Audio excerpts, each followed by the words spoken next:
All right, so that was the inaugural ceremony on day one of the Global Entrepreneurship Summit 2017 being hosted by India. The first time it's being hosted in South Asia. In fact, this time in the city of Hyderabad. We've heard a number of speakers, among them, of course, the Indian Prime Minister, Mr. Narendra Modi, the senior advisor to the White House and President Trump, Ivanka Trump, and, of course, India's External Affairs Minister, Sushma Swaraj, wrapping things up on this first day. Remember, later today, the Prime Minister of India is hosting a special dinner at the Falaknuma Palace, at which Ms. Trump is the guest of honor. My colleague Archit Seshadri is live with us from Hyderabad. Archit, a big pitch by Prime Minister Modi for India as a destination for investment and entrepreneurs alike.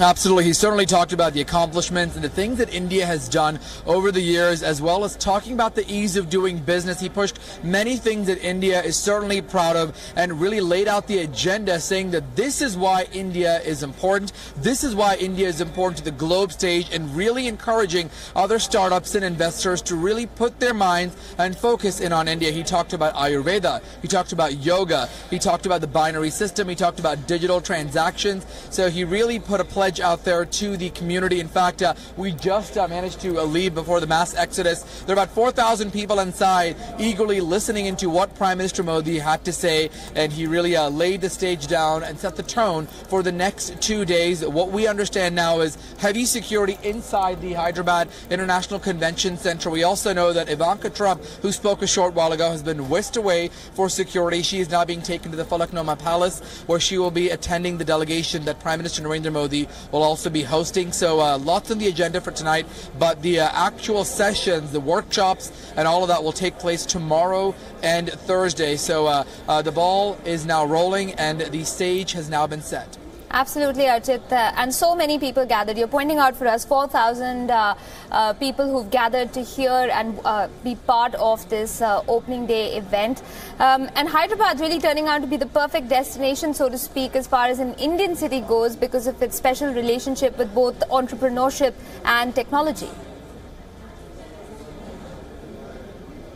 Absolutely. I mean, it's one of the biggest startup hubs in India. It is an IT hub as well. So it really makes sense, given the nature of the Global Entrepreneurship Summit, to host it here in Hyderabad. And of course, you know, all afternoon, all morning long, if you are in Hyderabad, there is no shortage of the GES. You can see signs, you can see posters of Telangana's government welcoming both Prime Minister Narendra Modi and Ivanka Trump. And in fact, a short while ago, we were inside listening to Ivanka Trump, and she encouraged and talked about her struggles, her challenges, not only as a businesswoman, but as a mother, as a daughter, as someone who's in the workplace, and pointed out some of the other people in attendance about their entrepreneurship. Someone who is young, is 15 years old, talking about a glove and some of the entrepreneurship success stories. And that is really what this summit is going to be about for at least the next 48 hours. Really finding a way to let people know the success stories. In fact, there's an all-women delegation team from Afghanistan, Israel, and Saudi Arabia.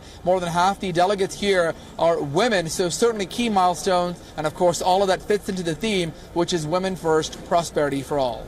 Stay with me, Archit, just to take our viewers through day one of the Global Entrepreneurship Summit.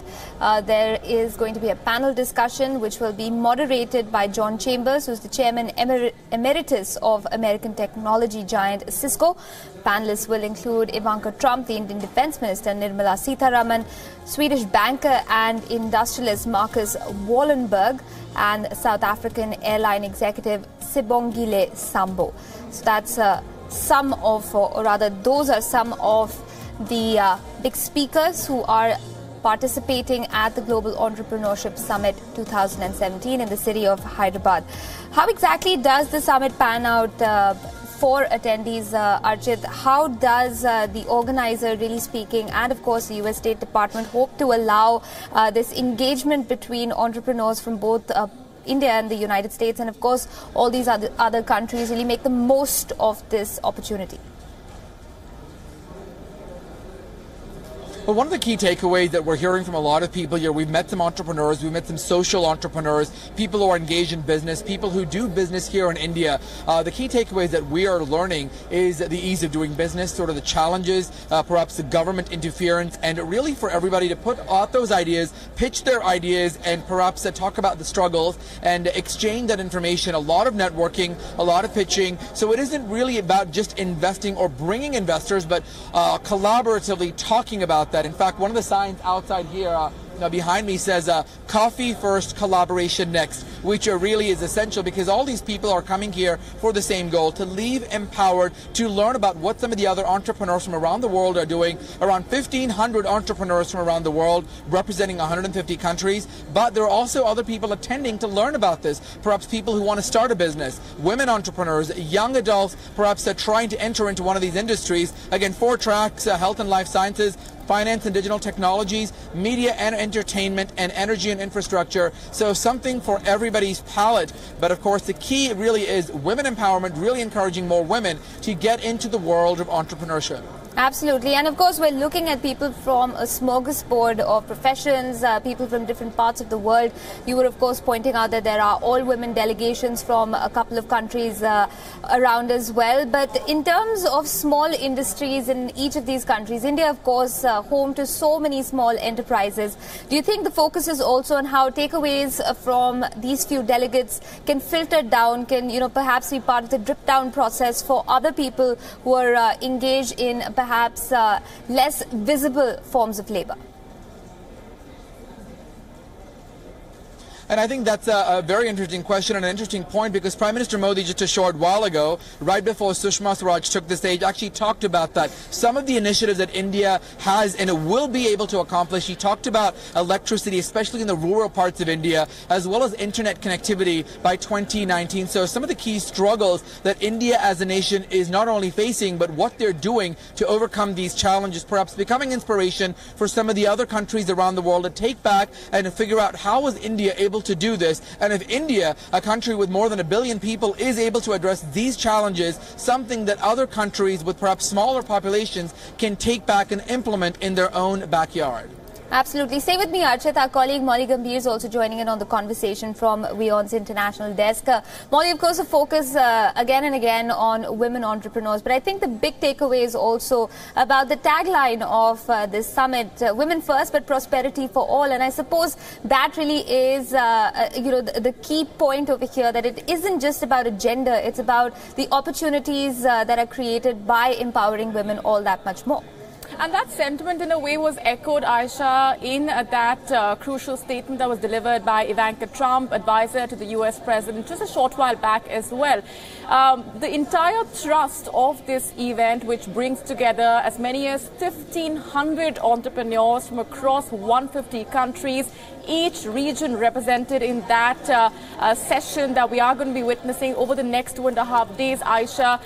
Ivanka also outlining how this tends to have a multiplier effect. Each time a woman sets up a business, each time a woman takes on the role of being an entrepreneur, there is the multiplier effect, which obviously comes into the picture as well. Women more likely to hire women, and that in a way is the cascading effect that Ivanka Trump has stressed upon throughout that address as well. Also, of course, referring to the Hyderabad, referring to the significance of Hyderabad being an incubator when it comes to startups, when it comes to innovations, not just in India, but of course we're looking at the way Hyderabad has become the focal point over the last few years when it comes to innovations, spearheading them on multiple fronts. Also, Aisha, speaking of the opportunities that women in that session are getting to interact with, to create opportunities to get funding,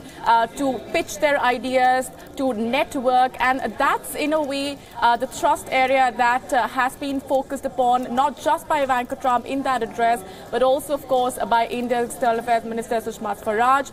Important to highlight here that over the next 2.5 days, Hyderabad is witnessing a historic moment. This is the first time, Aisha, that the Global Entrepreneurship Summit is being held in South Asia. Asia in Hyderabad, which, like I said, is the hub of innovation, is the hub of the startup ecosystem in the country.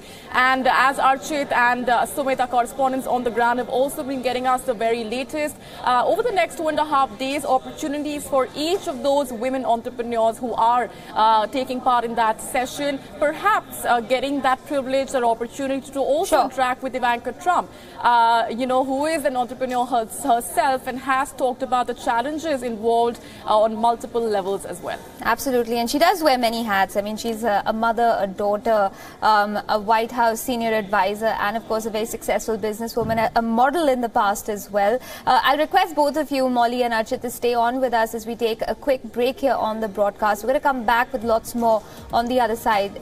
Don't go anywhere.